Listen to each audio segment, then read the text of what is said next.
So, alkain mga mare. For today's video ay gagawa nga tayo ng masarap at simpleng merienda. Sobrang dali nga lang nito na kahit nga nakapikit ay makakagawa ka. Uy, kahit na sangkap nito ay napakakaunti lang, 5 klase lang, makakagawa ka na. So, una nga natin nilagay ang itlog at babatihin lang muna natin ito. Kasunod naman ay itong saging na ating babalatan at ilalahok natin kasama ang itlog. Kasunod naman ay dudurog-durugin lamang natin ito hanggang sa mawala na ang buo-buo. Latundang chino nga pala ang ginamit ko dito sa ating ginagawang banana cake. Tinanim nga pala ito ng asawa ko at kinuha rin namin ng bagyong upo. Hindi pa nga ito hinog nung aming kinuha pero ay buti na nga lang ay matigas na rin kaya naman ay pwede na. Grabe, sobrang lalaki nga ng mga bunga nito kasing laki nga ng puso na nagtanim. Uy, at ito nga yung naging bunga nito nung kakakuha pa lang. Hindi rin nga naman yan mauubos, baka nga magsinugan lang kaya naman ay nag-share na din kami sa iba. Wala, ang pait. Sana all. Ilalagay na nga rin natin dyan yung 200 gram ng pancake mix. Maglalagay na nga rin ako ng mantika, mga 2 kutsara nga or 2 tablespoon ay pwede na. Kumuha na nga rin ako ng tubig na ihalo dito sa ating pancake mix. 1 cup nga ang kinuha ko pero hindi mo nga ito ilalagay lahat. Paunti-unti nga lang natin ibuhos hanggang sa makuha natin ang tamang consistency ng ating batter. Halu-haluin nga lang natin ito ng mabuti hanggang sa wala na nga matirang buo. Kung napansin nyo nga, hindi na nga pala ako dyan naglagay ng asukal. Hindi rin nga kasi ako mahilig sa matamis like chocolates or candies. Pero kahit nga hindi ako mahilig sa matamis, ay sweet naman akong tao.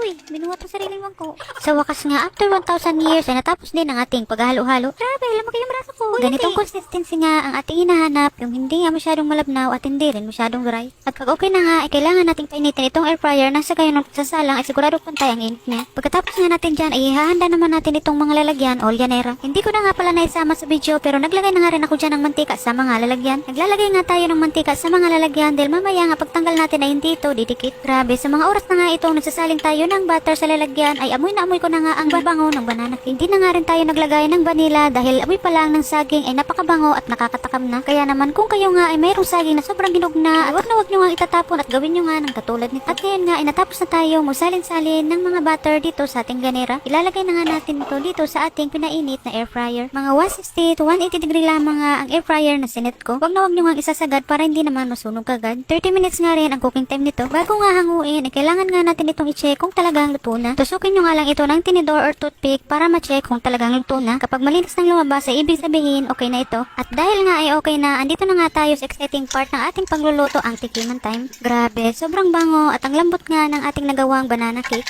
Hindi mo nga akalain na sa simple ingredients lang, sa 5 sangkap lang ay makakagawa ka nga ng ganitong klaseng merienda na napakasarap. Kahit nga hindi ka baker at first time mo lang mag-bake ay kayang-kaya mo nga itong gawin. Pwede mo nga rin itong pagkakitaan kung ikaw nga ay nagbabalak magsimula ng negosyo. Bago ko nga pala makalimutan ay pwede nyo nga palang haluan ng chocolate chips ang ating butter. Maaari nyo nga rin lagyan ito ng toppings tulad ng peanuts at saka chocolate chips. Simula pala nga ito at marami pa nga akong ituturo sa inyong life hack gamit itong ating pancake mix. Kaya naman kung nais mo nga subukang gumawa nito, i-click mo lang ang nasa comments